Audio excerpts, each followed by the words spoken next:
الحمد للہ رب العالمین الصلاۃ والسلام علی اشرف الانبیاء والمرسلین وعلی آلہ واصحابہ ومن سنتہ الی یوم الدین اللہم اجعلنا منہم ومن الذین آمنوا وعملوا الصالحات وتواصوا بالحق وتواصوا بالصبر آمین یا رب العالمین۔ ربنا ارنا الحق حقا وارزقنا اتباعہ وارنا الباطل باطلا وارزقنا اجتنابہ۔ ربی یسر ولا تعسر وتمم بالخیر، اللهم لا سهل الا ما جعلته سهلا وانت تجعل الحزن اذا شئت سهلا، آمین یا رب العالمین۔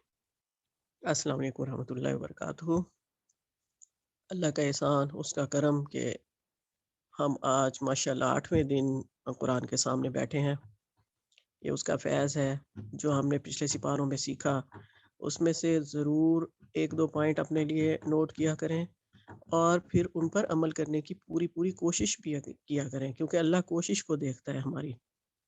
اور یہ نہ ہو کہ قرآن ایسے ہمارے اوپر سے گزر جائے جب ہم پورا پڑھ کے ہٹیں کہ جیسے پانی کے اوپر سے جھاگ اتر جاتی ہے اور رمضان کے بعد ہم پھر ویسے کے ویسے ہوں۔ نہیں، قرآن اس نیت سے پڑھیں کہ ہم اس میں سے ہدایت لیں گے۔ یہ ہمارا شروع دن سے تھیم رہا ہے۔ اس پارے میں ہدایت سے متعلق 6 آیات ہیں۔ پہلے ہم قلب پڑھتے رہے ہیں، اس میں ہم افئدہ اور صدور کا لفظ بھی پڑھیں گے، اور اس کا مین تھیم یہ اسی کی ہی آیت دوسری آیت میں سے لے رہی ہوں، زخرف القول غرورا۔ تو ابھی اس کی ڈیٹیل بھی انشاءاللہ تھوڑی سی کروں گی۔ شروع کرتے ہیں۔ اعوذ باللہ من الشیطان الرجیم، بسم اللہ الرحمن الرحیم۔ وَلَوْ أَنَّنَا نَزَّلْنَا إِلَيْهِمُ الْمَلَائِكَةَ وَكَلَّمَهُ الْمَوْتَى وَحَشَرْنَا عَلَيْهِمْ كُلَّ شَيْءٍ قُبُلًا مَا كَانُوا لِيُؤْمِنُوا إِلَّا أَن يَشَاءَ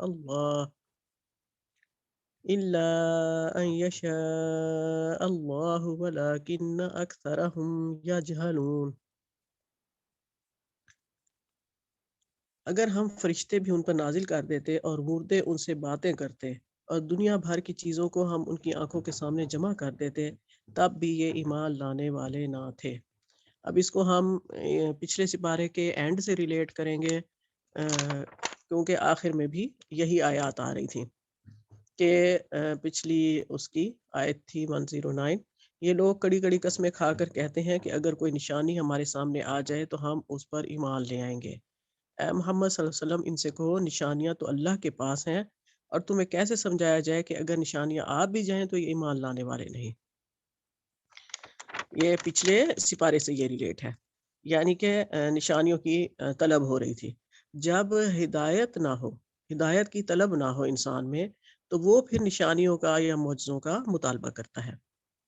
اب اس کو ہم اس سے ریلیٹ کرتے ہیں، یعنی کہ ان کے ایمان نہ لانے کی وجہ حسد اور دشمنی تھی، نہ کہ نشانیاں تھیں۔ کیونکہ اللہ تعالیٰ یہاں کہہ رہے ہیں کہ اگر فرشتے بھی نازل کر دیتے اور مردے ان سے باتیں کرتے، یعنی کہ ان کے باپ دادا قبروں میں سے کھڑے ہو کے کہہ دیتے کہ ہم نے ہاں قبروں میں یہ دیکھ لیا ہے، کیونکہ جو مر گیا اس نے تو حقیقت دیکھ لی نا، پردے ہٹ گئے اس کی آنکھوں سے، تو پھر بھی یہ ایمان نہیں لائیں گے۔ اللہ یہ کہ مشیت الہی یہی ہو کہ ایمان لائیں، مگر اکثر لوگ نادانی کی باتیں کرتے ہیں۔ اگر اللہ کی مشیت ہو، یعنی کہ اللہ اگر ان سے سارے اختیارات کی طاقت چھین کر دوسری مخلوقات کی طرح انہیں بھی پیدائشی حق پرست بنا دے تو پھر ٹھیک ہے، یعنی کہ وہ خود سے ایمان لانے والے نہیں ہیں۔ اگلی آیت ہے وَكَذَلِكَ جَعَلْنَا لِكُلِّ نَبِيٍّ عَدُوًّا الشَّيَاطِينَ وَالْإِنسِ وَالْجِنِّ۔ اچھا دیکھیں، اور ہم نے اسی طرح ہمیشہ شیطانوں، انسانوں اور شیطان جنوں کو ہر نبی کا دشمن بنایا ہے۔ یعنی کہ انبیاء کے بھی یہ دونوں لوگ دشمن ہوتے تھے، ایک نظر آنے والے دشمن یعنی انسان، اور دوسرے شیاطین جن یعنی نظر نہ آنے والے دشمن۔ اب ہم اس کو اپنے اوپر لیتے ہیں کہ جب بھی کوئی داعی دین جو بھی انبیاء کے اس مشن کو پورا کرنے کے لیے کھڑا ہوگا، تو اس کے بھی یہ دونوں لوگ دشمن ہوں گے۔ انسانوں میں سے بھی دشمن ہوں گے، اس کے اپنے ساتھیوں میں سے بھی ہوں گے، اپنے گھر والوں میں سے بھی ہوں گے، اور جنوں میں سے تو ہوں گے ہی ہوں گے۔ وہ تو یقیناً شیطان تو یہ چاہتا ہی نہیں ہے کہ ہم تھوڑی دیر کے لیے بھی قرآن کے سامنے بیٹھیں یہ آپ دل میں خوش ہوں، اللہ کا شکر ادا کریں کہ ہم قرآن کے سامنے بیٹھتے ہیں، ہم اس وحی کو پڑھ رہے ہیں جو اللہ نے رسول پاک صلی اللہ علیہ وسلم کے دل پر اتاری تھی، اور ہم بھی خوش نصیب ہیں کہ ہم اس کو پڑھتے ہیں، سنتے ہیں یا سمجھنے کی کوشش کرتے ہیں۔ اس بارے میں آپ کو ایسے جاہل لوگ بھی ملیں گے جو یہ کہتے ہیں کہ ہمیں سب پتہ ہے، اٹ مینس کہ انہیں ہدایت کا پتہ نہیں ہوتا۔ اسی کی ہی آیت ہے جو ہمارا تھیم بھی ہے، اور جو ایک دوسرے پر خوش آئند باتیں دھوکے اور فریب کے طور پر القاء کرتے ہیں، زخرف القول غرورا، یعنی کہ پیتل پر سونے کا پانی چڑھانا، ملمہ سازی کرنا، جعل سازی کرنا، کلام کو جھوٹ سے آراستہ کرنا، بہت میننگ ہے اس کے، جیسے اب بولا جاتا ہے شوگر کوٹنگ کرنا، اور اس کا خاص الخاص معنی کیا ہے کہ اس کو شیطانی وحی کہتے ہیں، جو شیطان باتیں ڈالتے ہیں۔ دنیا میں کوئی بھی اسکول، کوئی ادارہ، کوئی انسان، کوئی این جی او جو بھی اسلام کے خلاف، قرآن کے خلاف، رسول پاک صلی اللہ علیہ وسلم کے خلاف کچھ بھی بولتے، لکھتے، بناتے ہیں، وہ سب شیطانی وحی ہوتی ہے۔ اسی وجہ سے وہ کیونکہ اس کو حق سمجھ کر کر رہے ہوتے ہیں، اسی لیے اس پر جمے رہتے ہیں، اور یہ اس کی مثال ہے۔ اچھا، جو جھوٹے نعرے ہیں، جتنے سلوگن ہیں، وہ سب زخرف القول غرورا میں آتے ہیں۔ اس سپارے میں ہم 13 آیات اس کے بارے میں پڑھیں گے، یعنی کہ شیطان کی القاء کرنے کے بارے میں، شیطان کے وہموں کے بارے میں، جو جو کام شیطان انسانوں کے ساتھ کرتا ہے۔ انشاءاللہ آگے آتا جائے گا تو میں پھر وہیں کوٹ کرتی جاؤں گی۔ آیت 112 اسی کا دوسرا حصہ ہے۔ اگر تمہارے رب کی مشیت یہ ہوتی کہ وہ ایسا نہ کریں تو وہ کبھی نہ کرتے، یعنی کہ اللہ کی مشیت اور اس کی رضا میں ڈیفرنس ہے۔ مشیت یہ ہوتی ہے کہ اس میں اللہ کی خوشی شامل نہ ہو، نقصان کی یا جیسی بھی ہے، یعنی کہ ایک کام اللہ نے اپنے حکم سے کہہ دیا وہ ہوگا، اس میں اللہ تعالیٰ کی خوشی، اس کی رضا شامل نہیں ہوتی۔ لیکن اللہ کی رضا کیا ہوتی ہے؟ ہونا تو سب کچھ اللہ کی مرضی سے ہے، لیکن اس میں اللہ تعالیٰ کی خوشی شامل ہوتی ہے۔ بس تم ان کے حال پر چھوڑ دو کہ اپنی افطرا پردازیاں کرتے رہیں۔ یہ سب کچھ ہم انہیں اسی لیے کرنے دے رہے ہیں کہ جو لوگ آخرت پر ایمان نہیں رکھتے، ان کے دل اس خوشنما دھوکے کی طرف مائل ہوں اور وہ اس سے راضی ہو جائیں، اور ان برائیوں کا اکتساب کریں جن کا اکتساب وہ کرنا چاہتے ہیں۔ پھر جب حال یہ ہے تو کیا اللہ کے سوا کوئی اور فیصلہ کرنے والا تلاش کروں؟ تو کیا میں اللہ کے سوا کوئی اور فیصلہ کرنے والا تلاش کروں، حالانکہ اس نے پوری تفصیل کے ساتھ تمہاری طرف کتاب نازل کر دی ہے۔ یعنی کہ اللہ کے فیصلے پر کیا کوئی نظر ثانی کرنے والا ایسا ہو جو اپنا حکم دے دے مجھے اور معجزہ بھیجے اور لوگ سارے کے سارے ایمان لے آئیں؟ ایسا نہیں ہو سکتا۔ اور جن لوگوں کو ہم نے تم سے پہلے کتاب دی تھی وہ جانتے ہیں کہ یہ کتاب تمہارے رب کی طرف سے حق کے ساتھ نازل ہوئی ہے، لہٰذا تم شک کرنے والوں میں شامل نہ ہو۔ تمہارے رب کی بات سچائی اور انصاف کے اعتبار سے کامل ہے، کوئی اس کے فرامین کو تبدیل کرنے والا نہیں ہے، اور وہ سب کچھ سنتا اور جانتا ہے۔ یعنی رب کی بات سچائی اور انصاف کے اعتبار سے کامل ہے، یعنی کہ قرآن مجید سچائی پہ اور عدل پر قائم ہے۔ اس کو اپنے اوپر لیں، جب ہم قرآن پڑھیں گے تو ہماری زندگیوں میں بھی، گھروں میں بھی انصاف اور عدل قائم ہوگا، توازن قائم ہوگا۔ آیت ہے 116، اور اے محمد اگر تم ان لوگوں کی اکثریت کے کہنے پر چلو جو زمین میں بستے ہیں تو وہ تمہیں اللہ کے راستے سے بھٹکا دیں گے، وہ تو محض گمان پر چلتے اور قیاس آرائیاں کرتے ہیں۔ یعنی کہ اکثریت کے پیچھے نہیں چلنا، کیونکہ آپ نے قرآن میں جگہ جگہ پڑھا بھی ہوگا اور پڑھیں گے بھی صحیح کہ کم ہیں جو ایمان لاتے ہیں، چیدہ بندے، چنے ہوئے بندے ہیں جو اچھے کام کرتے ہیں، اکثریت بھیڑ چال ہوتی ہے۔ یعنی کہ جب ہم یہ کام کر رہے ہوں حق کا تو ہمیں یہ نہیں دیکھنا چاہیے کہ زیادہ لوگ کیا کر رہے ہیں، ہمیں پوری ثابت قدمی کے ساتھ اپنے ہی اس حق کے راستے پر چلتے رہنا چاہیے، چاہے دنیا میں اکیلے ہی کیوں نہ رہ جائے۔ آیت 117، در حقیقت تمہارا رب زیادہ بہتر جانتا ہے کہ کون اس کے راستے سے ہٹا ہوا ہے اور کون سیدھی راہ پر ہے۔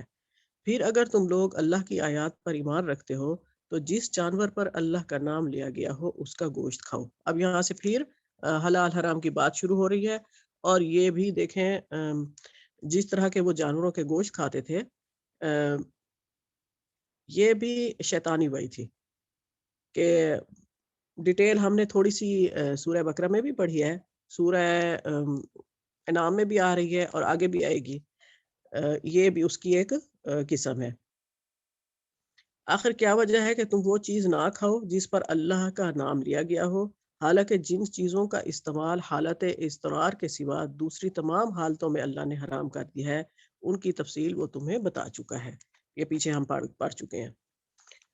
بکثرت لوگوں کا حال یہ ہے کہ علم کے بغیر محض اپنی خواہشات کی بنا پر گمراہ کن باتیں کرتے ہیں۔ ان حد سے گزرنے والوں کو تمہارا رب خوب جانتا ہے۔ تم کھلے گناہوں سے بھی بچو اور چھپے گناہوں سے بھی۔ جو لوگ گناہ کا اکتساب کرتے ہیں وہ اپنی اس کمائی کا بدلہ پا کر رہیں گے۔ اور جس جانور کو اللہ کا نام لے کر ذبح نہ کیا گیا ہو اس کا گوشت نہ کھاؤ، ایسا کرنا فسق ہے۔ شیاطین اپنے ساتھیوں کے دلوں میں شکوک و اعتراض القاء کرتے ہیں تاکہ وہ تم سے جھگڑا کریں، لیکن اگر تم ان کی اطاعت قبول کر لو تو یقیناً تم مشرک ہو۔ یعنی کہ یہ یہودی جو تھے وہ عرب کے لوگوں کے دلوں میں یہ باتیں ڈالتے تھے، بھئی جس جانور کو اللہ کے نام سے کاٹو وہ تو ٹھیک ہے، اور جس کو تو خود سے مر جائے، وہ کیونکہ کھاتے تھے نا مردہ جانوروں کو بھی، تو وہ کھانا گناہ ہے۔ یعنی کہ مارا تو ہے نا، مرا تو ہے نا جانور، چاہے اللہ نے مارا ہے یا چاہے آپ نے ذبح کیا ہے۔ یعنی کہ اس طرح کی شیطانی باتیں وہ ان کے دلوں میں ڈالتے تھے، کیونکہ جو چیز، جو جانور اللہ کے نام پر قربان نہیں کی جاتی اس میں برکت نہیں ہوتی، وہ چیز برکت سے خالی ہوتی ہے۔ اس لیے ہمیں تو بالکل بھی حلال حرام کا، یورپ امریکہ ان ملکوں میں بھی لوگ رہتے ہیں مسلمان، تو الحمدللہ وہ حلال حرام کا خیال کرتے ہیں۔ نیکسٹ آیت ہے 122، کیا وہ شخص جو پہلے مردہ تھا پھر ہم نے اسے زندگی بخشی اور اس کو وہ روشنی عطا کی جس کے اجالے میں لوگوں کے درمیان زندگی کے راستے طے کرتا ہے، اس شخص کی طرح ہو سکتا ہے جو تاریکی میں پڑا ہوا ہو اور کسی طرح ان سے نہ نکلتا ہو؟ کافروں کے لیے تو اسی طرح ان کے اعمال خوشنما بنا دیے گئے ہیں، اور اسی طرح ہم نے ہر بستی میں اس کے بڑے بڑے مجرموں کو لگا دیا کہ وہاں اپنے مکر و فریب کا جال پھیلائیں۔ دراصل وہ اپنے فریب کے جال میں آپ پھنستے ہیں مگر انہیں اس کا شعور نہیں ہے۔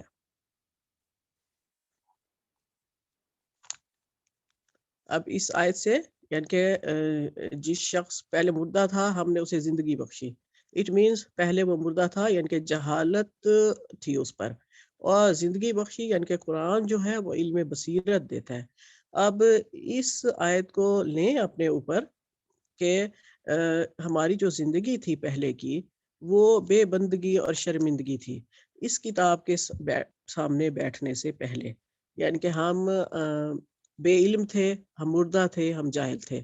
علم کی پھوار پڑتی ہے تو زمین کو بھی ایسے کہا گیا ہے، دلوں کو بھی ایسے کہا گیا ہے کہ پانی پڑتا ہے علم کا، روشنی پڑتی ہے نور کی، تو ان میں سیراب ہوتے ہیں، وہ چیز، وہ سب سیراب ہوتے ہیں۔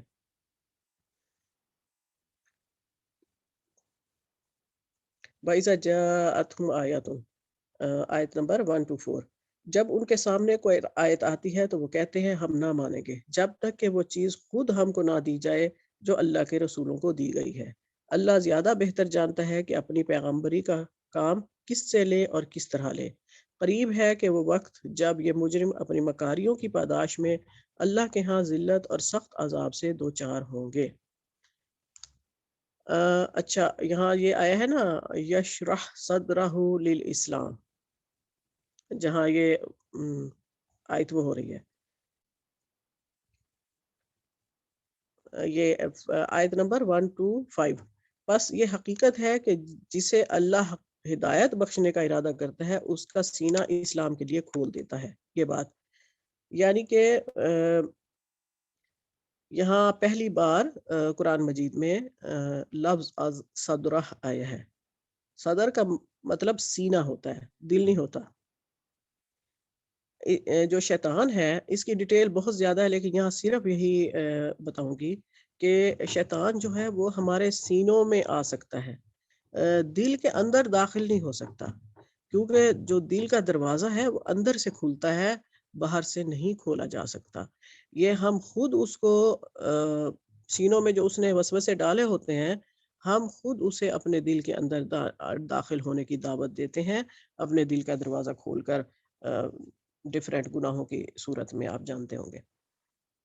اب یہاں اپنے لیے دعا مانگ لیں کہ یا اللہ ہمیں بھی ان لوگوں میں شامل کر دے جن کا سینہ تو اسلام کے لیے کھول دیتا ہے۔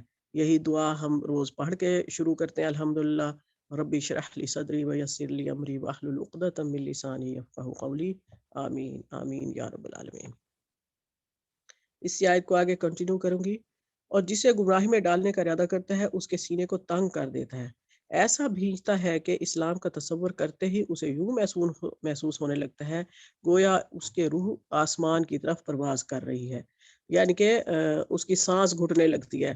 اور اب یہ سائنس بھی ثابت کر رہی ہے کہ جو اوپر چلے جاتے ہیں آکسیجن کم ہو جاتی ہے اور انسان کا دم گھٹتا ہے۔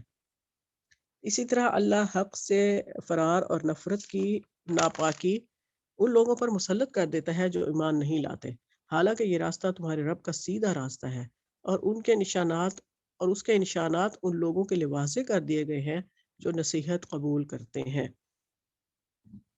ان کے لیے ان کے رب کے پاس سلامتی کا گھر ہے، اور وہ ان کا سرپرست ہے اس صحیح طرز عمل کی وجہ سے جو انہوں نے اختیار کیا ہے۔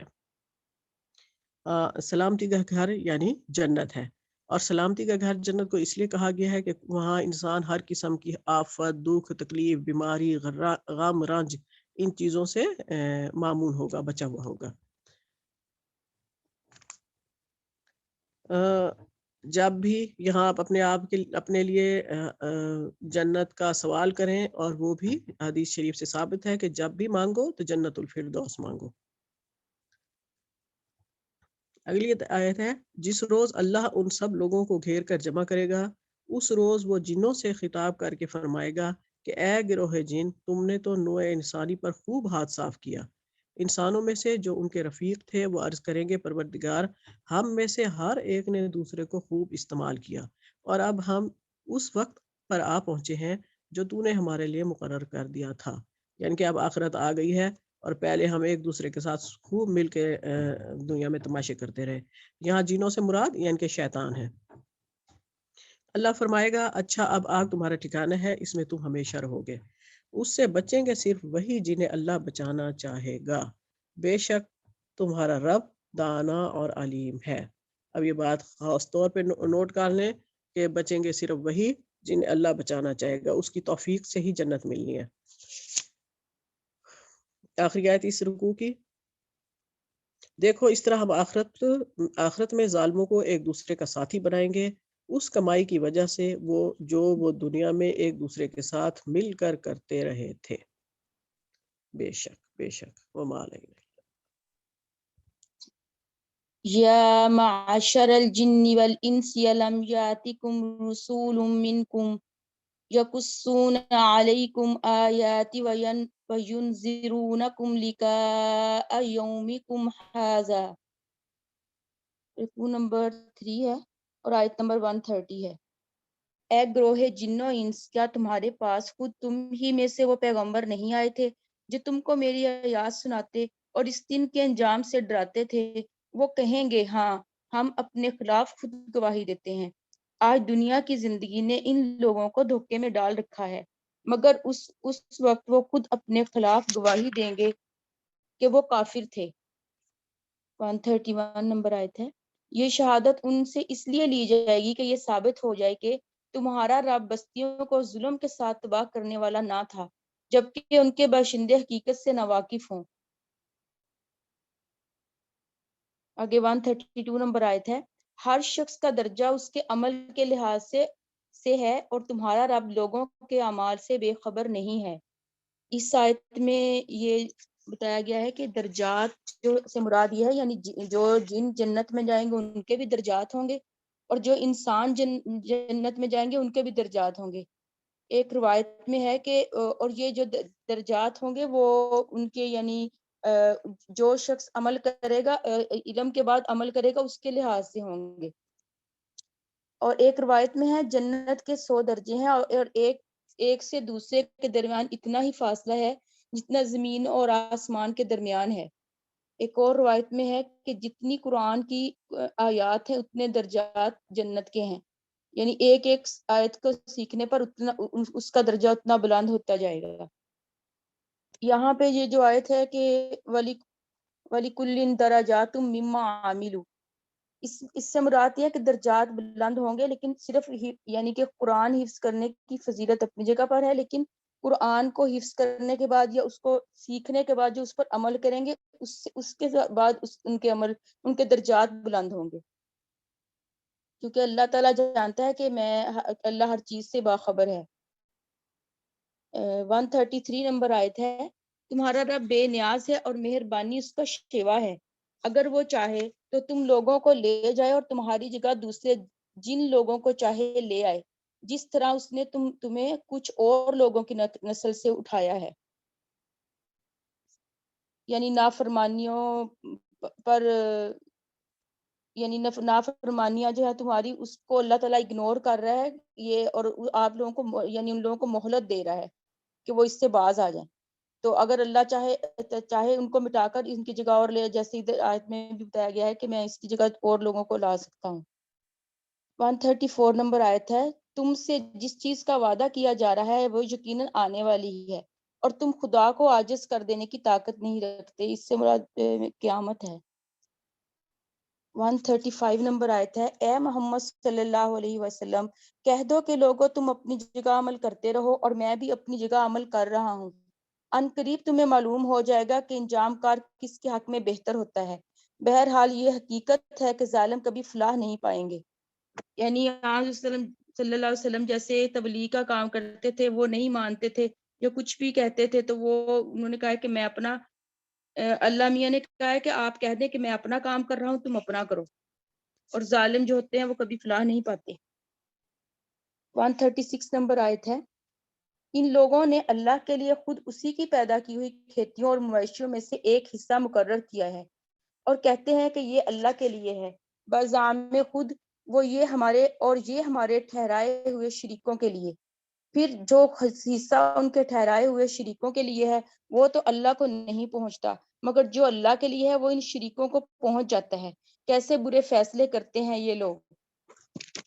یہ کچھ حصہ یہ کہتے تھے یعنی فی سبیل اللہ ہر کچھ اپنے بتوں کی نظر کرتے تھے، اب جو حصہ ان کے شریکوں یعنی بتوں کا ہوتا تھا تو وہ اللہ کے حصہ میں شامل نہیں ہو سکتا تھا، اور جو ان کے وہ لوگ اس کو مقدس سمجھتے تھے اور وہ اپنے درمیان تقسیم کرتے تھے، اور جو اللہ کے نام کا حصہ تھا وہ ان کے غریبوں میں تقسیم ہوتا تھا، اور اگر اللہ کے حصہ میں کوئی کمی ہوتی تھی تو وہ شریکوں کے حصہ میں سے پوری کر دیتے تھے، پوری نہیں ہو سکتی تھی. اور جو اگر بتوں کے حصہ میں کوئی کمی آتی تھی تو وہ اللہ کے حصہ میں سے پوری کر دیتے تھے، جو بھی کوئی ان کا نقصان ہوتا تھا. یعنی وہ اپنے بتوں کے جو حصہ تھا اس کو مقدس سمجھتے تھے اور اللہ کے حصے کو نہیں سمجھتے تھے. 137 نمبر آیت ہے، اور اسی طرح بہت سے مشرکوں کے لیے ان کے شریکوں نے اپنی اولاد کے قتل کو خوشنما بنا دیا ہے تاکہ ان کو ہلاکت میں مبتلا کرے، اور ان پر ان کے دین کو متشبہ بنا دیا ہے. اگر اللہ چاہتا تو یہ ایسا نہ کرتے، لہٰذا انہیں چھوڑ دو کہ اپنی افطرا پردازیوں میں لگے رہیں. 130 نمبر آیت ہے، کہتے ہیں یہ جانور اور یہ کھیت محفوظ ہیں، انہیں صرف وہی لوگ کھا سکتے ہیں جنہیں ہم کھلانا چاہیں، حالانکہ یہ پابندی ان کی خود ساختہ ہے. پھر یعنی خود سے انہوں نے اپنے اوپر فرض کر لیا تھا، اللہ تعالیٰ کا کوئی حکم نہیں تھا. پھر کچھ جانور ہیں جن پر سواری اور بار برداری حرام کر دی گئی ہے، اور کچھ جانور ہیں جن پر اللہ کا نام نہیں لیتے، اور یہ سب کچھ انہوں نے اللہ پر افطرا کیا ہے. ان قریب اللہ انہیں ان افطرا پردازیوں کا بدلہ دے گا. 139 نمبر آیت ہے، اور کہتے ہیں کہ جو کچھ ان جانوروں کے پیٹ میں ہے یہ ہمارے مردوں کے لیے مخصوص ہے اور ہماری عورتوں پر حرام ہے، لیکن اگر وہ مردہ ہوں تو دونوں اس کے کھانے میں شریک ہو سکتے ہیں. یہ باتیں جو انہوں نے گھڑ لی ہیں ان کا بدلہ اللہ انہیں دے کر رہے گا، یقیناً وہ حکیم ہے اور سب باتوں کی اسے خبر ہے۔ 140 نمبر آیت ہے، یقیناً خسارے میں پڑ گئے وہ لوگ جنہوں نے اپنی اولاد کو جہالت اور نادانی کی بنا پر قتل کیا اور اللہ کے دیے ہوئے رزق کو اللہ پر افترا پردازی کر کے حرام ٹھہرا دیا، اور یقیناً وہ بھٹک گئے اور وہ ہرگز راہ راست پانے والوں میں سے نہ تھے۔ یعنی جتنی بھی پیچھے چیزیں آئی ہیں کہ یہ عورتوں کے لیے حلال ہے اور مردوں کے لیے حرام ہے اور یہ مردوں کے لیے حلال ہے، جو بھی انہوں نے اپنی طرف سے یہ باتیں بنا لی تھی، اس سب کا ذکر ہے کہ یہ انہوں نے اللہ تعالیٰ پہ ایسے افترا پردازیاں گھڑ لی ہیں۔ 141 نمبر آیت ہے، وہ اللہ ہی ہے جس نے طرح طرح کے باغ اور تاکستان اور نخلستان پیدا کیے اور کھیتیاں اگائیں جن سے قسم قسم کے معقولات حاصل ہوتے ہیں، زیتون اور انار کے درخت پیدا کیے جن کے پھل صورت میں مشابہ اور مزے میں مختلف ہوتے ہیں، کھاؤ ان کی پیداوار جبکہ یہ پھلیں، اور اللہ کا حق ادا کرو جب ان کی فصل کاٹو، اور حد سے نہ گزرو کہ اللہ حد سے گزرنے والوں کو پسند نہیں کرتا۔ ادھر زیتون اور انار کا ذکر قرآن پاک میں، اور یہ دونوں بہت فائدے کے پھل ہیں اور اس سے ان چیزوں سے علاج بھی ہوتا ہے۔ 142 نمبر آیت ہے، پھر وہی ہے جس نے معاشوں میں سے وہ جانور بھی پیدا کیے جن سے سواری و بار برداری کا کام لیا جاتا ہے، اور وہ بھی جو کھانے اور بچھانے کے کام آتے ہیں۔ کھاؤ ان چیزوں میں سے جو اللہ نے تمہیں بخشی ہیں، اور شیطان کی پیروی نہ کرو کہ وہ تمہارا کھلا دشمن ہے۔ یہ 8 نر و مادہ ہیں جو 2 بھیڑ کی قسم سے اور 2 بکری کی قسم سے۔ اے محمد صلی اللہ علیہ وسلم، ان سے پوچھو کہ اللہ نے ان کے نر حرام کیے ہیں یا مادہ، یا وہ بچے جو بھیڑوں اور بکریوں کے پیٹ میں ہیں؟ ٹھیک ٹھیک علم کے ساتھ مجھے بتاؤ اگر تم سچے ہو۔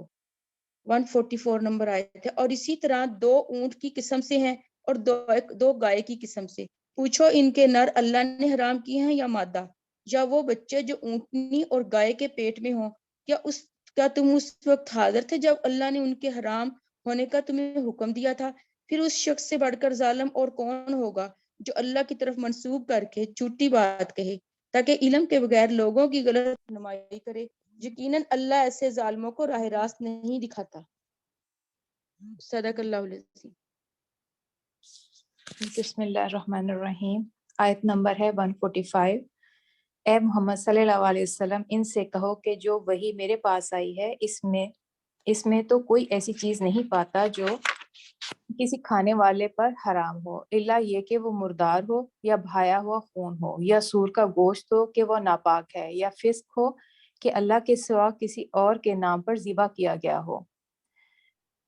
پھر جو شخص مجبوری کی حالت میں کوئی چیز ان میں سے کھا لے بغیر اس کے کہ وہ نافرمانی کا ارادہ رکھتا ہو اور بغیر اس کے کہ وہ حد ضرورت سے تجاوز کرے، تو یقیناً تمہارا رب درگزر سے کام لینے والا اور رحم فرمانے والا ہے۔ یہ ساری پوری ڈیٹیل ہم نے پیچھے بھی پڑھی ہے، سورۃ بقرہ، سورۃ مائدہ اور سورۃ نحل میں بھی، تو آپ کو میرے خیال میں سب یاد ہوگا۔ اگلی آیت ہے 146۔ جن لوگوں نے یہودیت اختیار کی ان پر ہم نے سب ناخن والے جانور حرام کر دیے تھے، اور گائے اور بکری کی چربی بھی بجز ان کے جو ان کی پیٹھ پر یا ان کی آنتوں سے لگی ہوئی ہو یا ہڈی سے لگی رہ جائے، یہ ہم نے ان کی سرکشی کی سزا انہیں دی تھی، اور یہ جو کچھ ہم کہہ رہے ہیں بالکل سچ کہہ رہے ہیں۔ اس میں یعنی بنی اسرائیل کے جرائم کی بنا پر ان پر کچھ چیزیں حرام کر دی گئی تھیں جو پہلے حلال تھیں۔ یہ پیچھے ہم سورۃ آل عمران، سورۃ نساء میں بھی پڑھ چکے ہیں۔ اگلی آیت ہے 147۔ اب اگر وہ تمہیں جھٹلائیں تو ان سے کہہ دو کہ تمہارا رب کا دامن رحمت وسیع ہے اور مجرموں سے اس کے عذاب کو نہیں پھیرا جا سکتا۔ یہاں پر بنی اسرائیل کو کہا جا رہا ہے کہ تم اپنے نافرمانی سے باز آ جاؤ اور بندگی کے راستے پر پلٹ آؤ تو اللہ کی رحمت بہت وسیع ہے، لیکن اگر اس مجرمانہ یا باغیانہ روش پر اڑے رہو گے تو خوب جان لو کہ اس کے غضب سے بھی پھر کوئی نہیں بچا سکتا۔ آگے 148 آیت ہے، یہ مشرک لوگ تمہاری باتوں کے جواب میں ضرور کہیں گے کہ اگر اللہ چاہتا تو نہ ہم شرک کرتے اور نہ ہمارے باپ دادا اور نہ ہم کسی چیز کو حرام ٹھہراتے۔ ایسی ہی باتیں بنا کے ان سے پہلے لوگوں نے بھی حق کو جھٹلایا تھا، یہاں تک کہ آخر کار ہمارے عذاب کا مزہ انہوں نے چکھ لیا۔ ان سے کہو کیا تمہارے پاس کوئی علم ہے جسے ہمارے سامنے پیش کر سکو؟ تو تم محض گمان پر چل رہے ہو اور میری کیا سرائیاں کرتے ہو۔ اگلی آیت ہے 149، پھر کہو تمہاری اس حجت کے مقابلے میں حقیقت رس حجت تو اللہ کے پاس ہے، بے شک اللہ چاہتا تو تم سب کو ہدایت دے دیتا۔ اس میں یہ لوگ اس حجت کی طرح پیش کرتے تھے کہ جیسے کہ اللہ نے ہماری قسمت میں یہ نیکی لکھی ہوتی تو ہم کر لیتے، یا یہ گناہ اللہ نے ہماری قسمت میں نہیں لکھا ہوتا تو ہم نہیں کرتے۔ یہ جو سب کہتے ہیں، یہ آج کل بھی لوگ بہت کہتے ہیں، یہ بالکل غلط سوچ ہے۔ اللہ نے اچھے برے دونوں راستے انسان کے سامنے رکھ دیے، وہ سب انسان کے ہاتھ میں ہے کہ وہ اچھا کرتا ہے یا برا۔ اللہ تعالیٰ جانتے ضرور ہیں اپنے علم کی بنا پر کہ یہ انسان کیا کرے گا، جو بھی مطلب اس نے راستہ چوز کرنا ہے۔ اسی لیے تو اللہ نے جزا سزا کا دن مقرر کیا ہے کہ اللہ کے حکم سے حکم سے ہوتا ہے۔ اگر جزا سزا کا تصور ہی نہ دیتا، اگر یہ سارا کام جو ہے اللہ کے حکم سے ہوتے، کہ گناہ بھی اللہ کے حکم سے ہوتا، تو پھر جزا و سزا کا تصور ہی نہ ہوتا، کیونکہ اللہ کسی پر بھی ذرا برابر بھی ظلم نہیں کرتا۔ بے شک ان سے کہو کہ لاؤ اپنے وہ گواہ جو اس بات کی شہادت دیں کہ اللہ ہی نے ان چیزوں کو حرام کیا، پھر اگر وہ شہادت دے دیں تو تم ان کے ساتھ شہادت نہ دینا۔ اس میں اللہ تعالیٰ شہادت کے بارے میں بتایا ہے کہ شہادت بہت بڑی ذمہ داری ہے، اس لیے جب بھی مطلب انسان کو بات پوری طرح علم نہ ہو اس ٹائم تک شہادت نہ دے۔ اور ہرگز ان لوگوں کی خواہش کے پیچھے نہ چلنا جنہوں نے ہماری آیات کو جھٹلایا اور جو آخرت کے منکر ہیں اور جو دوسروں کو اپنے رب کا ہمسر بناتے ہیں۔ اللہ تعالیٰ ہم پر رحم فرمائے اور ہم لوگوں میں سے نہ ہو اور نیک لوگوں میں شامل فرمائے، آمین۔ جزاک اللہ خیر۔ ابھی تک ہم نے جتنے بھی ایک منٹ مبین، یہ جو پیچھے 2 رکوع کیے ہیں نا، اس میں یعنی کہ جیسے قتل اولاد ہے، یہ بھی زخرف القول غرورہ میں آتا ہے۔ حلال کو حرام اور حرام کو حلال کر دینا، یہ بھی شیطانی وحی ہوتی ہے۔ اور جیسے اپنی کھیتیوں میں سے اللہ کا حصہ تو کاٹ لینا اور شریکوں کا نہ کاٹنا، بھی وہ ناراض ہو جائیں گے، یعنی کہ اللہ ناراض نہیں ہوگا، تو یہ بھی شیطانی وحی ہوتی ہے۔ اوکے، آگے کریں آپ۔ ابھی تک جتنے بھی رکوع پڑھے ہیں اس میں سب میں یہ آ گیا حلال حرام کا، لیکن وہ حلال حرام وہ تھے سب جو انہوں نے خود سے کھڑے ہوئے تھے اپنے لیے کہ ہمارے لیے یہ چیز حلال ہے، یہ حرام ہے۔ لیکن یہاں سے جو رکوع شروع ہو رہا ہے اس میں اللہ تعالیٰ بتا رہے ہیں ان کو کہ آؤ میں تمہیں بتاتا ہوں کہ کون سی چیزیں حلال ہیں اور کون سی حرام ہیں۔ شروع کرتے ہیں رکوع۔ قُلْ تَعَالَوْا أَتْلُ مَا حَرَّمَ رَبُّكُمْ عَلَيْكُمْ، کہہ دیجئے آؤ میں پڑھ کر سناتا ہوں جو کچھ تمہارے رب نے تم پر حرام کیا ہے۔ سب سے پہلے یہ کہ تم اس کے ساتھ کسی چیز کو شریک نہ ٹھہراؤ، یعنی سب سے پہلے شرک جو کہ ناقابل معافی ہے، کبھی معاف نہیں ہوگا اور سب سے بڑا گناہ ہے۔ دوسرے نمبر پہ اور ماں باپ کے ساتھ نیکی کرو، یعنی اللہ کی وحدانیت سب سے پہلے ہے، اس کے ساتھ کسی کو شریک نہ ٹھہراؤ، اور اس کے فوراً بعد والدین کے ساتھ حسن سلوک۔ اگر کسی نے والدین کی اطاعت اور ان سے حسن سلوک کے تقاضے پورے نہیں کیے تو وہ رب تعالیٰ کی عبادت اور اطاعت کے تقاضے بھی پورے نہیں کر سکتا۔ پھر تیسری بات آتی ہے اور اپنی اولاد کو تنگ دستی کے ڈر سے قتل نہ کرو۔ یہ بھی ہم نے پہلے پڑھا تھا کہ وہ لوگ اپنے بچوں کو مار دیتے تھے، یا پھر یہ ہے کہ وہ بتوں کو ان کے لیے وہ چڑھا دیتے تھے، لیکن یہاں پہ یہ ہے کہ تنگ دستی کے ڈر سے مطلب کہ ہم انہیں رزق کہاں سے دیں گے یا کہاں سے کھلائیں پلائیں گے۔ وہ زمانہ جاہلیت میں بھی تھا اور آج تک یہ سارا سلسلہ چلا آ رہا ہے، ایبورشنز کے نام پہ اور باقی دوسری چیزوں کے نام پہ۔ اپنی اولاد کو تنگ دستی کے ڈر سے قتل نہ کرو، ہم تمہیں بھی اور انہیں بھی رزق دیتے ہیں۔ 4th 1 پہ آتا ہے اور بے حیائی کے کاموں کے قریب نہ جاؤ، خواہ وہ ظاہر ہوں یا چھپے ہوئے۔ نیکسٹ، اور کسی ایسی جان کو قتل مت کرو جسے اللہ نے حرام کیا، سوائے اس کے کہ جس کا قتل برحق ہو، یعنی قصاص کے طور پہ قتل کا بدلہ جو قتل ہوتا ہے اس میں یہ ہے کہ قتل لازمی ہے، ادروائز جو ہے وہ کسی جان کو ناحق قتل مت کرو۔ ان ساری باتوں کی اللہ نے تمہیں تاکید کی ہے تاکہ تم عقل سے کام لو۔ پھر اسے اگلی ہدایت ہے، اور تم یتیم کے مال کے قریب نہ جاؤ مگر اس طریقے سے جو سب سے اچھا ہو، یہاں تک کہ وہ پختگی کی عمر کو پہنچ جائے۔ مطلب جب تک وہ یتیم نابالغ ہے تم اس کی اچھے طریقے سے دیکھ بھال کرو اس کے مال کی، جب وہ ایڈلٹ ہو جائے، اپنا مطلب اس کو سمجھ بوجھ آ جائے تو احسن طریقے سے اس کے حوالے کر دو۔ اگلا ہے، اور تم ناپ اور تول کو انصاف کے ساتھ پورا دو، یہ زمانہ جاہلیت سے لے کے ابھی تک یہ جو ہے اس میں مزید خرابی آتی جا رہی ہے بجائے صحیح ہونے کے۔ ہم کسی جان کو اس کی طاقت سے بڑھ کر تکلیف نہیں دیتے۔ جب تم کوئی بات کہو تو انصاف سے کام لو، اگرچہ معاملہ تمہارے قریبی رشتہ دار کا ہو، اور تم اللہ کا عہد پورا کرو۔ ان ساری باتوں کی اللہ نے تمہیں تاکید کی ہے تاکہ تم نصیحت حاصل کرو۔ اگلی آیت ہے 153، وَأَنَّ هَذَا صِرَاطِي مُسْتَقِيمًا، یقیناً یہ میرا راستہ سیدھا ہے، لہٰذا تم اسی کی پیروی کرو۔ صراطی مطلب میرا راستہ، ایک راستہ، سنگل واحد راستہ، جو کہ اللہ، رسول اور قرآن کا راستہ ہے، وہ ایک ہی ہے، اسی کو فالو کریں گے تو فلاح پائیں گے۔ اگر ادھر ادھر باقی جتنے بھی راستے ہیں وہ سب شیطان کے ہیں، جس میں آج کل امت مسلمہ بھی مختلف فرقوں میں بٹی ہوئی ہے۔ اور تم دوسرے راستوں کی پیروی مت کرو، وہ تمہیں اللہ کے راستے سے الگ کر دیں گے۔ اللہ نے تمہیں اس کی تاکید کی ہے تاکہ تم پرہیزگاری اختیار کرو۔ پھر آگے حضرت موسیٰ علیہ السلام کی اس بک کے بارے میں آگیا، تورات کے بارے میں۔ پھر ہم نے موسیٰ کو اس لیے کتاب دی کہ جو شخص اچھے کام کرے اس پر ہماری نعمتیں پوری ہوں، اور ہر چیز کی تفصیل بیان کرنے کے لیے، اور یہ ہدایت اور رحمت کا ذریعہ ہے تاکہ وہ اپنے رب سے ملاقات پر ایمان لے۔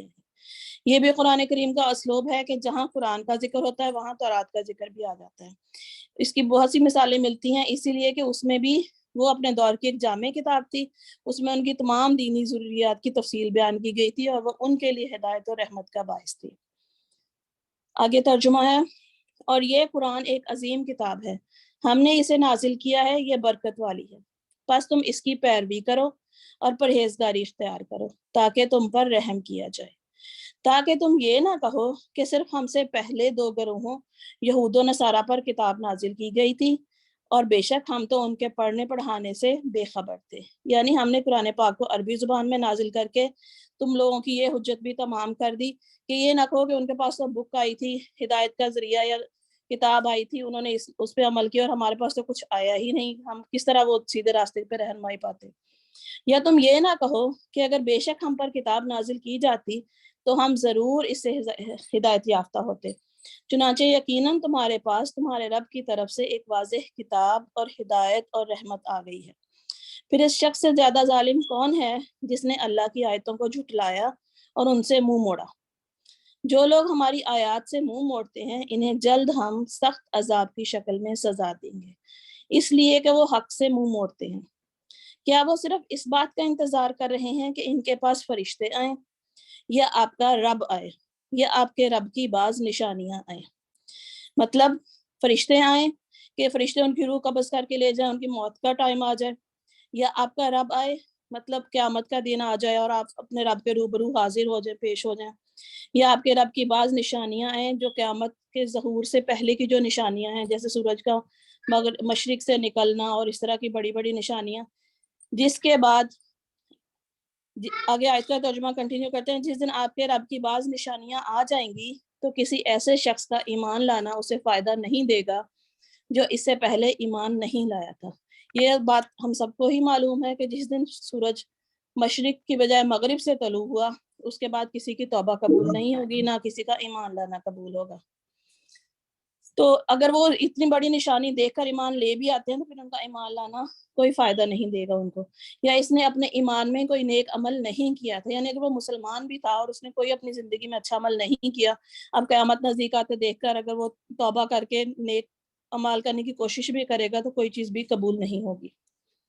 کہہ دیجئے تم انتظار کرو، بے شک ہم بھی انتظار کرنے والے ہیں۔ بے شک جن لوگوں نے اپنے دین میں تفرقہ بازی کی اور وہ گروہوں میں بٹ گئے، آپ کا ان سے کوئی تعلق نہیں، بے شک ان کا معاملہ اللہ کے ہاتھ میں ہے، پھر وہ انہیں ان کے کاموں سے آگاہ کرے گا جو وہ کرتے رہے تھے۔ جو شخص وہاں ایک نیکی لے کر آئے گا تو اس کے لیے 10 گنا ثواب ہوگا، یہ کم سے کم اجر ہے ایک نیکی کا اللہ کے ہاں کہ اس کا 10 گنا، ورنہ اللہ کی رحمت ہے، وہ کسی چاہے تو بے حساب دے۔ اور قرآن و حدیث سے ثابت ہے کہ بعض نیکیوں کا اجر کئی سو گنا بلکہ بے حساب اور ان گنت ہے۔ اور جو شخص ایک برائی لے کر آئے گا تو اسے بس اس کے برابر ہی سزا دی جائے گی، یعنی کسی نے کوئی گناہ کیا ہے اور اس پہ اس نے توبہ بھی نہیں کی، استغفار نہیں کیا، تو پھر اس کی برائی کے اس کے برابر ہی سزا دی جائے گی۔ اور ان پر ظلم نہیں کیا جائے گا. پھر یہ اللہ کی رحمت ہے, اپنی رحمت سے اسے بخش دے. قل اننی ہدانی ربی, اے نبی صلی اللہ علیہ وآلہ وسلم کہہ دیجئے بے شک مجھے میرے رب نے سیدھے راستے کی طرف ہدایت دی ہے, صحیح اعلیٰ اقدار کے حامل دین کی, ایک رب کے پرستار ابراہیم کے طریقے کی, اور وہ مشرکوں میں سے نہیں تھا. قل ان صلاتی و نسکی و محیای و مماتی للہ رب العالمین, یہ تجدید ایمان کے لیے بھی یہ آیت پڑھتے رہنا چاہیے. کہہ دیجئے بے شک میری نماز, میری قربانی, میری زندگی اور میری موت سب کچھ اللہ رب العالمین ہی کے لیے ہے, لا شریک لہ, اس کا کوئی شریک نہیں.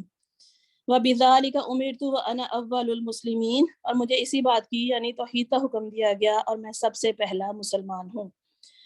آگے آیت ہے, ترجمہ ہے, کہہ دیجئے کیا میں اللہ کے علاوہ کوئی اور رب تلاش کروں جبکہ وہی ہر چیز کا رب ہے. یہ اللہ کی وحدانیت کا اور اس کی الوہیت کا اقرار ہے, اور حضرت وسلم نے کہا ہے کہ مجھے اس کا حکم دیا گیا کہ میں ماننے والوں میں سب سے پہلا ہوں.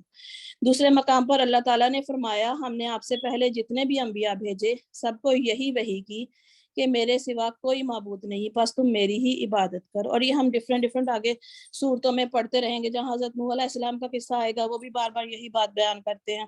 وَأُمِرْتُ أَنْ أَكُونَ مِنَ الْمُسْلِمِينَ, جہاں حضرت ابراہیم کا آئے گا ان کا بھی یہی ہے کہ اسلمت لرب العالمین. اس طرح سارا سب کو سب سے پہلا حکم یہی دیا گیا کہ اللہ کو وحدہ لا شریک مانو, اور وہ ہر چیز کا رب ہے. اور کوئی شخص ایسا گناہ نہیں کماتا جس کا وبال اسی پر نہ ہو, اور کوئی بوجھ اٹھانے والا کسی دوسرے کا بوجھ نہیں اٹھائے گا. پھر اپنے رب ہی کی طرف تمہیں لوٹنا ہے, چنانچہ وہ تمہیں ان باتوں سے آگاہ کرے گا جن میں تم اختلاف کرتے رہے تھے, اور وہی ہے جس نے تمہیں زمین میں ایک دوسرے کا جانشین بنایا, یعنی تمہیں حکمران بنایا اور تمہیں جو ہے وہ ایک دوسرے کا دوسروں کی ذمہ داریاں تمہیں دیں, اور تم میں سے بعض کو بعض پر اونچے درجے عطا کیے تاکہ وہ تمہیں ان نعمتوں میں آزمائے جو اس نے تمہیں دیں. بے شک آپ کا رب جلد سزا دینے والا ہے, اور بے شک وہ بہت بخشنے والا نہایت رحم کرنے والا ہے. صدق اللہ علیہ وسلم. اعوذ باللہ من الشیطان الرجیم. سورہ اعراف. ایک منٹ ناز, جی جی بولیے. یہ جب ہم نے سپارہ شروع کیا تھا تو یہ الحمدللہ سے آیت شروع ہوئی تھی, اور اندھیرے اور روشنیوں کا ذکر تھا. الحمدللہ ہمیں یہ عظیم سورہ پڑھنے کا موقع ملا, تو آپ سب یہ بولیں الحمدللہ بنعمتہ تتم الصالحات. الحمدللہ. چلیں شروع کریں نیکسٹ سورہ. سورہ الاعراف. جیسے کہ آپ کو نام سے اندازہ ہو رہا ہے, سورہ کا نام اعراف اس لیے رکھا گیا ہے کہ اس کی آیات 46 اور 47 میں اعراف اور اصحاب کا ذکر آیا ہے. اسے سورہ اعراف کہنے کا مطلب یہ بھی ہے کہ ہے وہ سورہ اعراف وہ سورہ جس میں اعراف کا ذکر ہے. اس کا زمانہ نزول جو ہے تقریباً وہی ہے جو سورہ انعام کا ہے. یہ بات تو یقین کے ساتھ نہیں کہی جا سکتی کہ یہ پہلے نازل ہوئی یا وہ, مگر انداز تقریر سے صاف ظاہر ہو رہا ہے کہ یہ اسی دور سے متعلق ہے. اچھا, اس کا پس منظر تھوڑا سا میں آپ کو بتاؤں کہ یہ مکی صورت ہے اور سب سے طویل ترین مکی صورت ہے قرآن حکیم کی. 206 آیات ہے اور 24 رکوع ہے. آیات کی تعداد کے اعتبار سے تو سورہ شورا وہ بڑی ہے مکی صورت میں, جس میں آیات زیادہ ہیں, لیکن اپنے حجم یا سائز کے اعتبار سے الاعراف قرآن کی طویل ترین مکی صورت ہے. اس کا موضوع شاہ ولی اللہ رحمۃ اللہ علیہ نے بھی بیان فرمایا, تذکیر بالایام اللہ, یعنی ایام یوم کی جمع, بڑے بڑے دن جن میں اللہ نے بڑے فیصلے فرمائے ان کا ذکر کر کے یاد دہانی کرائی جا رہی ہے. اس صورت کی خوبصورت بات ایک یہ ہے کہ یا امتیازی شان کہہ لیں یا یونیک فیچرز کہہ لیں آپ, اس کا یہ ہے کہ اس میں ازل کے حالات آدم علیہ السلام کی تخلیق وہ بھی ہے, اور ابد کے حالات اہل جنت اہل جہنم اصحاب اعراف کا بیان بھی ہے, اور تاریخی واقعات کا بھی ذکر اللہ سبحانہ و تعالیٰ نے فرمایا ہے. اب میں سورت کا ترجمہ پڑھتی ہوں. الف لام میم صاد. حروف مقطعات ہیں, ان کا مفہوم اللہ کے علاوہ اللہ کے علم ہے, اور نبی اکرم صلی اللہ علیہ وآلہ وسلم نے وضاحت نہیں فرمائی, البتہ ان کا ثواب ملتا ہے جب ہم ان کی تلاوت کرتے ہیں. یہ ایک کتاب ہے جو تمہاری طرف نازل کی گئی ہے, بس اے محمد صلی اللہ علیہ وآلہ وسلم تمہارے دل میں اس سے کوئی جھجک نہ ہو. جھجک مطلب کیا مطلب؟ آپ صلی اللہ علیہ وسلم کی تو چاہت تھی کہ سارے لوگ قبول کر لیں، مشرکین بھی، کفار بھی، کوئی بھی جہنم میں نہ جائے. یہ درد، یہ احساس آپ صلی اللہ علیہ وسلم کے دل میں تھا.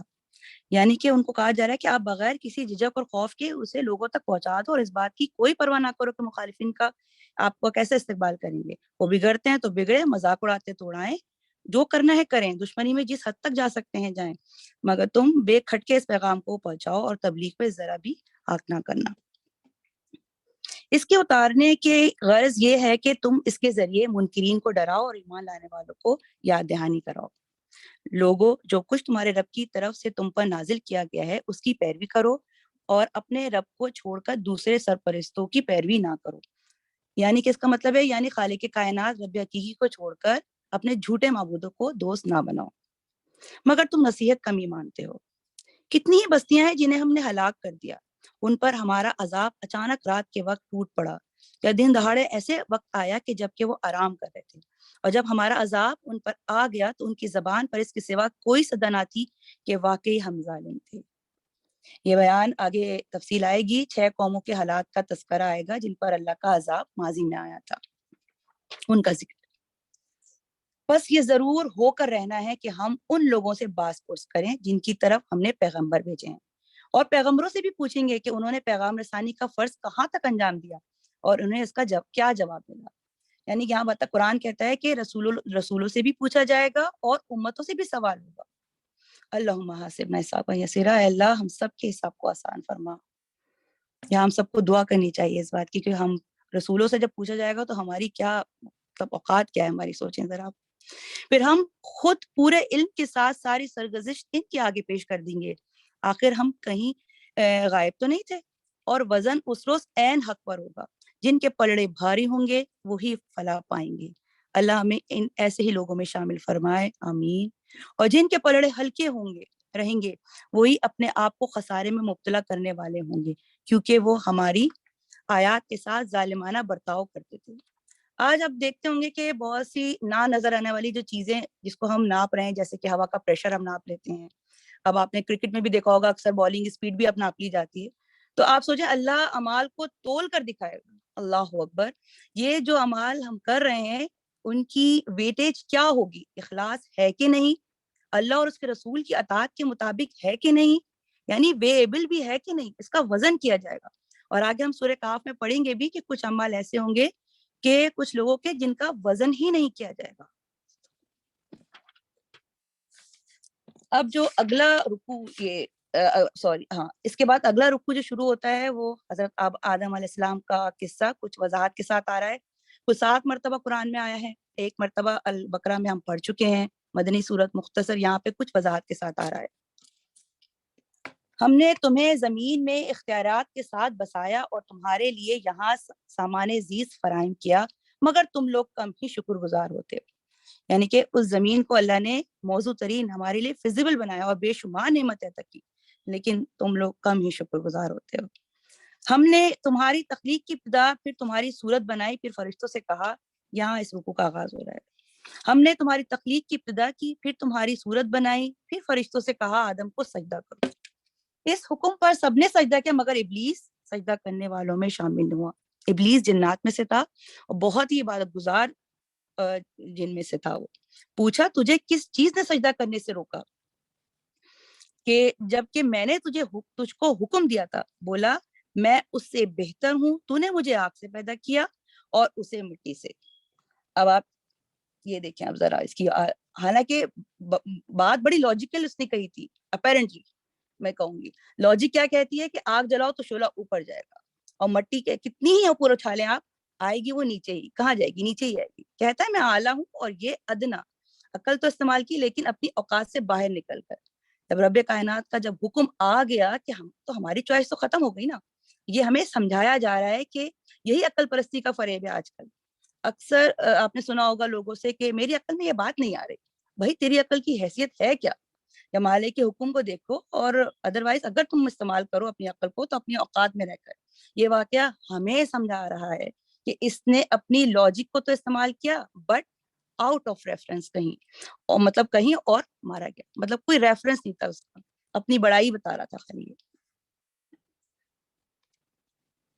فرمایا اچھا تو یہاں سے تو نیچے اتر اور تجھے حق نہیں ہے کہ یہاں بڑائی کا گھمنڈ کرے، نکل جا کہ در حقیقت تو ان لوگوں میں سے ہے جو خود اپنی ذلت چاہتے ہیں۔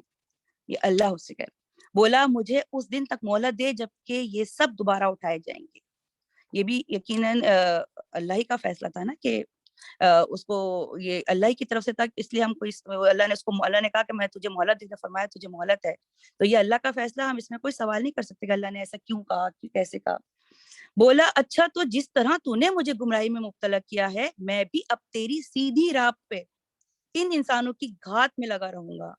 اب آپ دیکھیں، مان نہیں رہا اپنی غلطی، اللہ تو نے مجھے گمراہ کر ڈالا، اب میں بھی نہیں چھوڑوں گا تیری اس مخلوق کو۔ استغفر اللہ، یہ ہے وہ بلیم گیم جو آج کل ہم بھی مطلب یہ بلیم گیم آپ آس پاس دکھتے ہی ہوں گے۔ استغفر اللہ، آگے اور پیچھے دائیں اور بائیں ہر طرف سے ان کو گھیروں گا اور تو ان میں سے اکثر شکر گزار نہ پائے گا اکثر کو۔ یاد کریں، جب آپ اکثر دیکھتے ہیں کہ جب ہم کوئی خیر کا کام یا کوئی اچھا کام کرنے کے لیے اٹھتے ہیں نا تو ہمیں 10 چیزیں یاد دلاتا ہے شیطان۔ نماز میں کھڑے ہوتے ہیں تب بھی ہمیں بہت سی چیزیں یاد دلائے گا، اور جیسے ہی ہم نماز سے ختم کرتے ہیں اور جس محفل میں جانا ہوتا ہے یعنی دین کی یا کسی خیر کے کام کے لیے، جیسے ہی وہ کام ختم ہوتا ہے ساری چیزیں بلا دیتا ہے۔ یہ ہے جو وہ روکنے کی کوشش کرتا ہے۔ اس وقت اللہ کی پناہ لینی چاہیے اس مردود کے حملے سے بچنے کے لیے۔ اکثر لوگ، میں نے سنا ہے کہ مردود سمجھتے ہیں کہ گالی ہے، مردود گالی نہیں ہے، بیسیکلی مردود کا مطلب ہے جسے رد کر دیا گیا اللہ کی رحمت سے۔ تو ہمیں فوراً اللہ سے جو ہے دعا کرنی چاہیے، یہاں پر اللہ کی پناہ لے لینی چاہیے اس مردود کے حملے سے بچنے کے لیے۔ اکثر آپ نے دیکھا ہوگا جب ہم یہ کہہ رہے ہیں کہ یہاں پر دیکھیں بتا رہا ہے کہ اب میں تیری سیدھی راہ، مطلب کیا سیدھی راہ؟ آپ جب قرآن کی تلاوت شروع کرتے ہیں تو سب سے پہلے ادب میں ہم اعوذ باللہ من الشیطان الرجیم پڑھتے ہیں، تو کیا یہ برا کام کر رہے ہیں؟ نعوذ باللہ، وہ تو اچھے کام کرنے والوں کو تو ورغلائے گا، وہ برے کام جو کر رہے ہیں، جو دھندے پہ لگے ہوئے ہیں، اس کو تو صرف ایک تھپی دے گا کہ اب جاری رہو، مجھے تمہیں کچھ کرنے کی ضرورت نہیں ہے۔ وہ آئے گا انہی کے پاس کہ جو اچھے کام کرنے والے ہوں گے، انہی کو تو ورغلانا اس کے لیے مشکل ہے۔ اگلی آیت ہے، فرمایا نکل جا یہاں سے ذلیل اور ٹھکرایا ہوا، یقین رکھ کہ ان میں سے جو تیری پیروی کریں گے تجھ سمیت ان سب کو جہنم، ان سب سے جہنم کو بھر دوں گا۔ استغفر اللہ۔ اب کچھ اس واقعے کی اور تفصیلات ہماری سبق آموزی کے لیے آ رہے ہیں آگے۔ اور اے آدم، تو اور تیری بیوی دونوں اس جنت میں رہو جہاں چیز کو تمہارا جی چاہے کھاؤ، مگر اس درخت کے پاس نہ پٹکنا ورنہ تم ظالموں سے ہو جاؤ گے۔ یہ کوئی خاص درخت تھا، ہم اس بحث میں نہیں جاتے کہ کیا تھا، نہ کسی صحیح روایت سے میں ملتا ہے، بس ان کو تنبیہ کی گئی تھی کہ اس درخت کے پاس بس مت جانا۔ پھر شیطان نے ان کو بہکایا تاکہ ان کی شرمگاہیں یعنی ان کی جو پرائیویٹس ہیں، ان کو جو ایک دوسرے سے چھپائی گئی تھی ان کے سامنے کھول دے۔ اس نے ان سے کہا کہ تمہارے رب نے تمہیں جو اس درخت سے روکا ہے اس کی وجہ اس کے سوا کچھ نہیں ہے کہ کہیں تم فرشتے نہ بن جاؤ یا تمہیں ہمیشگی کی زندگی حاصل نہ ہو جائے۔ اور اس نے قسم کھا کر ان سے کہا کہ میں تمہارا سچا خیر خواہ ہوں۔ اب وہ دیکھیں ان کو سب باغ دکھا رہا ہے تاکہ وہ اس کے جھانسے میں آ جائیں۔ اس طرح دھوکہ دے کر وہ ان دونوں کو رفتہ رفتہ اپنے ڈھب پر لے آیا۔ آخر کار جب انہوں نے اس درخت کا مزہ چکھا تو ان کے سطر ایک دوسرے کے سامنے کھل گئے اور وہ اپنے جسموں کو جنت کے پتوں سے ڈھانکنے لگے۔ اب آپ کو پتہ ہے فطرت انسانی میں حیا کا عنصر تو موجود ہے نا۔ جیسے ہی وہ لباس سے بے لباس ہوئے فوراً ان کو اس بات کا احساس ہوا اور فوراً جو بھی ان کو دستیاب ہو اسے وہ ڈھانپنے لگے۔ یہاں بتایا جا رہا ہے کہ لباس کتنا اہم ہے۔ تب ان کے رب نے انہیں پکارا، کیا میں تمہیں اس درخت سے نہ روکا تھا میں نے، اور نہ کہا تھا کہ شیطان تمہارا کھلا دشمن ہے؟ اب یہاں دعا آ رہی ہے جو اکثر ہم پڑھتے بھی ہیں۔ دونوں بول اٹھے، اے رب ہم نے اپنے اوپر ستم کیا، اب اگر تو نے ہم سے درگزر نہ فرمایا اور رحم نہ کیا تو یقیناً تباہ ہو جائیں گے۔ اب دیکھیں، بہرحال خطا تو ہوئی اور اللہ نے خطا ہمیں سمجھانے کے لیے کروائی ان سے، تاکہ آدم کی نسل کو سمجھ آئے کہ تمہارا دشمن کس طرح تمہیں سبز باغ دکھا کر تمہیں ورگلانے کی کوشش کرتا ہے۔ اور البقرہ میں ہم پڑھ بھی چکے ہیں کہ اللہ نے مطلب یہ دعا ہے نا، اس کے بعد بتایا اللہ نے جو ہے ان کے الفاظ اتنے پسند آئے، اللہ کو ان کی ندامت اتنی پسند آئی کہ اللہ نے الفاظ خود ان کو عطا فرما دیے، اور جس میں سورہ بقرہ میں آ چکا ہے کہ آدم علیہ السلام نے اپنے رب سے کچھ کلمات سیکھ لیے تو اللہ نے نظر کرم فرمائے اور ان کو معاف فرما دیا۔ یہ ہے آدمیت، یعنی کہ جھک جاؤ، اعتراف کر لو، ہاتھ پھیلا دو اللہ کے سامنے، اللہ معاف کر دے گا۔ اور پھر شیطان، وہ اس کی ہم آگے پڑھتے ہیں کہ اس کے ساتھ پھر کیا ہوا۔ اگلی آیت ہے فرمایا اتر جاؤ، تم ایک دوسرے کے دشمن ہو اور تمہارے لیے خاص مدت تک زمین میں ہی جائے قرار اور سامان زیست ہے، اور فرمایا وہیں تم کو جینا وہیں مرنا ہے، اور اسی میں سے تم کو آخرکار نکالا جائے گا۔ یہاں پہ یہ شبہ نہ کیا جائے کہ حضرت آدم علیہ السلام اور حوا علیہ السلام کو جنت سے اتر جانے کا یہ حکم سزا کے طور پر دیا گیا تھا۔ قرآن میں بہت مقامات پر اس کی تصریح بھی کی گئی ہے کہ اللہ نے ان کی توبہ تو قبول کر لی اور انہیں معاف بھی کر دیتا، لہٰذا اس حکم میں سزا کا کوئی پہلو نہیں تھا، بلکہ یہ اس منشا کی تکمیل ہے جس کے لیے انسان کو پیدا کیا گیا تھا، مطلب یہ آدم نسل کے لیے کرا گیا تھا۔ اور پھر ہوا کیا، شیطان ہمیشہ کے لیے رحمت سے دور ہو گیا اور آدم علیہ السلام کو اعزاز دے کر اللہ نے زمین پر بھیجا ہے۔ صدق اللہ العظیم۔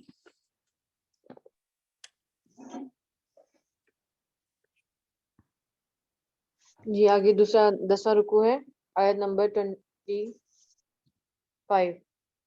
قال فیہا یا بنی آدم قد انزلنا علیکم لباسا یواری سوآتکم وریشا، اے اولاد آدم ہم نے تم پر لباس نازل کیا ہے کہ تمہارے جسم کے قابل شرم حصوں کو ڈھانکے اور تمہارے لیے جسم کی حفاظت اور زینت کا ذریعہ بھی ہو، اور بہترین لباس تقویٰ کا لباس ہے۔ اس کا ذکر سورہ بقرہ میں بھی آ چکا ہے پہلے کہ بہترین لباس تقویٰ کا لباس ہوتا ہے، اور یہ اللہ کی نشانیوں میں سے ایک نشانی ہے، شاید کہ لوگ اس سے سبق لیں۔ اے بنی آدم ایسا نہ ہو کہ شیطان تمہیں پھر سے اس فتنے میں مبتلا کر دے جس طرح اس نے تمہارے والدین کو جنت سے نکلوایا تھا۔ یہ آگے والے جو انسان ہیں ان سے خطاب ہو رہا ہے، جس شیطان نے ان کو بہلا پھسلا کے جنت سے نکلوا دیا تھا اور ان کے لباس ان پر سے اتروا دیے تھے تاکہ ان کی شرمگاہیں ایک دوسرے کے سامنے کھل جائیں، اور وہ اور اس کے ساتھی تمہیں ایسی جگہ سے دیکھتے ہیں جہاں سے تم انہیں نہیں دیکھ سکتے۔ یعنی یہ شیطانوں کا ذکر ہو رہا ہے، جن شیطان جو ہمیں نظر نہیں آتے لیکن وہ ہمیں دیکھ سکتے ہیں۔ آگے ترجمہ ہے، ان شیاطین کو ہم نے ان لوگوں کا سرپرست بنایا ہے جو ایمان نہیں لاتے۔ یہ لوگ جب کوئی شرمناک کام کرتے ہیں تو کہتے ہیں کہ ہم نے اپنے باپ دادا کو اسی طریقے پر پایا ہے اور اللہ ہی نے ہمیں ایسا کرنے کا حکم دیا ہے۔ اہل عرب میں روایت تھی کہ وہ کوئی مذہبی رسومات بنا کپڑوں کے کیا کرتے تھے تو وہ اس کے لیے یہ کہتے تھے کہ یہ تو اللہ نے ایسے، ہمارے آباء و اجداد ایسے کرتے تھے، اللہ کی طرف سے ایسے حکم ہے، جبکہ ایسا کوئی اللہ تعالیٰ کبھی بھی بے حیا کو حکم نہیں دیتا ہے۔ آگے ترجمہ ہے، اللہ ہی نے ہمیں ایسے کرنے کا حکم دیا، ان سے کہو اللہ بے حیائی کو حکم نہیں دیا کرتا، کیا تم اللہ کے نام لے کر وہ باتیں کہتے ہو جن کے متعلق تمہیں علم نہیں ہے، وہ اللہ کی طرف سے ہیں؟ اے محمد صلی اللہ علیہ وآلہ وسلم ان سے کہو میرے رب نے تو راستی اور انصاف کا حکم دیا ہے، اور حکم تو یہ ہے کہ ہر عبادت میں اپنا رخ ٹھیک رکھو اور اسی کو پکارو اور اپنے دین کو اس کے لیے خالص رکھ کر جس طرح اس نے تمہیں پیدا کیا ہے اسی طرح تم پھر سے پیدا کیے جاؤ گے، یعنی کہ آگے جب قیامت آئے گی پھر اسی طرح سے اٹھائے جائیں گے جس طرح ہم پہلی دفعہ پیدا ہوئے تھے۔ آگے ترجمہ ہے، ایک گروہ کو تو اس نے سیدھا راستہ دکھا دیا ہے مگر دوسرے گروہ کو گمراہی چسپاں ہو کر رہ گئی ہے، کیونکہ انہوں نے خدا کے بجائے شیاطین کو اپنا سرپرست بنا لیا ہے اور وہ سمجھ رہے ہیں کہ ہم سیدھے راستے پر ہیں۔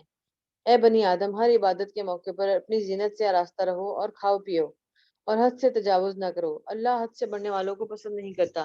یہاں زینت سے مراد یہ ہے کہ حسب استطاعت بہترین لباس پہن کر اللہ کے حضور سر جھکایا جائے، اور بہترین لباس پہنو اور اس کی حدود کی تجاوز نہ کرو، اور کپڑے اس لیے پہنو کہ ایسے کپڑے پہن کے عبادت کی جائے کہ جو نہ شائستہ نہ ہوں، اور اللہ کے بخشے ہوئے حلال رزق میں سے کھاؤ پیو اور اچھا لباس پہن کے اس کی طرف رجوع کرو۔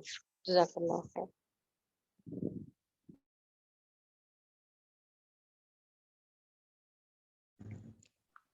رشدہ بھابی ایک رکوع اور نہیں آپ کا؟ میرا تو 11-12 ہے۔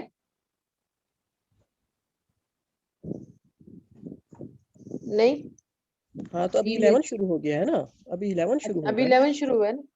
ٹھیک ہے چلے، میں اصل میں ہی لگتا نہیں ہوں۔ اگلی آیت ہے 11 رکوع، اے بنی آدم ہر عبادت کے موقع پر اپنی زینت سے آراستہ رہو، نہیں یہاں سے نہیں آگے سے ہے، اے محمد صلی اللہ علیہ وآلہ وسلم ان سے کہو کس نے اللہ کی اس زینت کو حرام کر دیا جسے اللہ نے اپنے بندوں کے لیے نکالا تھا، اور کس نے خدا کی بخشی ہوئی پاک چیزیں ممنوع کر دی؟ کہو یہ ساری چیزیں دنیا کی زندگی میں ہی ایمان لانے والوں کے لیے ہیں، اور قیامت کے روز تو خالصتاً انہی کے لیے ہوں گے۔ یہاں اس آیت میں یہ بتایا جا رہا ہے کہ جتنی بھی اللہ نے جو ہے وہ ہمارے لیے آسائشیں یا پاکیزہ چیزیں دنیا میں پیدا کی ہیں، تو ہمارا یا حق نہیں ہے کہ ہم خود اپنے طور پر ان کو اپنے پر حرام کر لیں۔ جو کچھ اللہ تعالیٰ نے حرام قرار دیا ہے صرف اسی سے ہمیں جو ہے وہ رکنے کا حکم ہے، اور جو چیزیں ہمارے لیے حلال ہیں ہمیں ان کو جو ہے وہ اللہ کی منشا کے مطابق ہمیں انہیں جو ہے وہ اپنے لیے حرام نہیں کرنا۔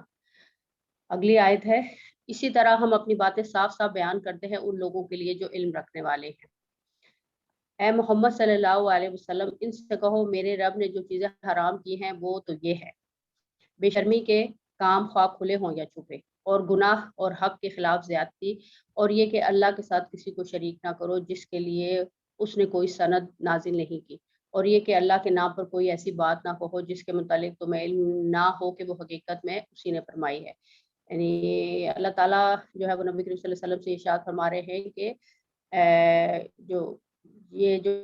کوئی بھی اس طرح کا کام جس میں جو ہے وہ بے حیائی ہو، یا پھر وہ ایسے گناہ جو ہم چھپ کر کریں یا کھلے عام کریں، اور حق کے خلاف یعنی حق کے خلاف بات کی جائے، یہ سب کام جو ہے وہ اللہ تعالیٰ کو پسند نہیں ہے، اور اللہ تعالیٰ کی ذات میں کسی کو شریک نہ کرو، یعنی شرک سے روکا گیا ہے۔ اور کوئی بھی ایسی بات نہ کرو جس کا جو ہے وہ اللہ تعالیٰ کی طرف سے حکم نہ آیا ہو، یا اپنے آپ سے جو یہ لوگ نئی نئی باتیں اور نئے جو ہے وہ گھڑ لیتے تھے باتیں، ان سے جو ہے وہ منع کیا گیا ہے۔ ہر قوم کے لیے مہلت کی ایک مدت مقرر ہے، پھر جب کسی قوم کی مدت آن پوری ہوتی ہے تو ایک گھڑی بھر کی تاخیر و تقدیم کی نہیں ہوتی، اور یہ بات اللہ نے آغاز تخلیق میں ہی صاف فرما دی تھی کہ اے بنی آدم یاد رکھو اگر تمہارے پاس خود تمہیں میں سے ایسے رسول آئیں جو تمہیں میری آیات سنا رہے ہوں، تو جو کوئی نافرمانی سے بچے گا اور اپنا رویے کی اصلاح کر لے گا، اس کے لیے کسی خوف اور رنج کا موقع نہیں، اور جو لوگ ہماری آیات کو جھٹلائیں گے اور ان کے مقابلے میں سرکشی برتیں گے، وہ ہی اہل دوزخ ہوں گے جہاں وہ ہمیشہ رہیں گے۔ اس میں کوئی ایسی بات سمجھانے والی نہیں ہے کہ اچھے کا اجر جو ہے وہ کہیں گنا بڑھ کر ہمیں ملے گا، اور برائی جو ہے وہ بھی ہمیں اسی طریقے سے اس کا سزا بھگتنی پڑے گی۔ ظاہر ہے کہ اس سے بڑا ظالم اور کون ہوگا جو بالکل جھوٹی باتیں گھڑ کر اللہ کی طرف منسوب کرے یا اللہ کی سچی آیات کو جھٹلائے۔ ایسے لوگ اپنے نوشتہ تقدیر کے مطابق اپنا حصہ پاتے رہیں گے۔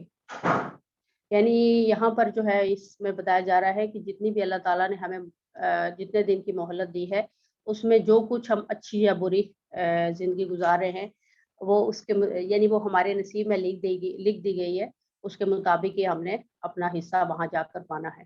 جہاں تک کہ وہ گھڑی آ جائے جب ہمارے بھیجے ہوئے فرشتے ان کی روحیں قبض کرنے کے لیے پہنچیں گے، اس وقت وہ ان سے پوچھیں گے کہ بتاؤ اب کہاں ہیں تمہارے وہ معبود جن کو تم خدا کے بجائے پکارتے تھے؟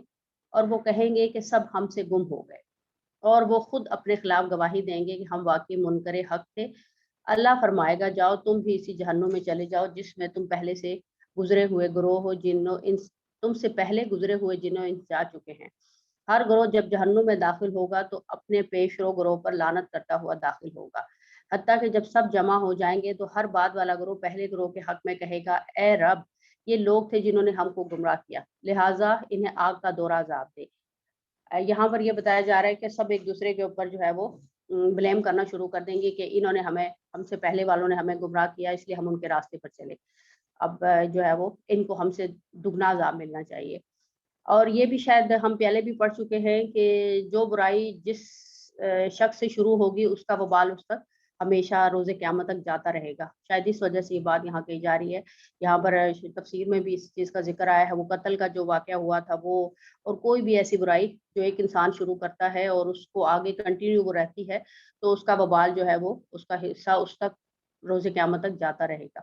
اگلی آیت کا ترجمہ ہے، جواب میں ارشاد ہوگا ہر ایک کے لیے دوہرائی عذاب ہے مگر تم جانتے نہیں۔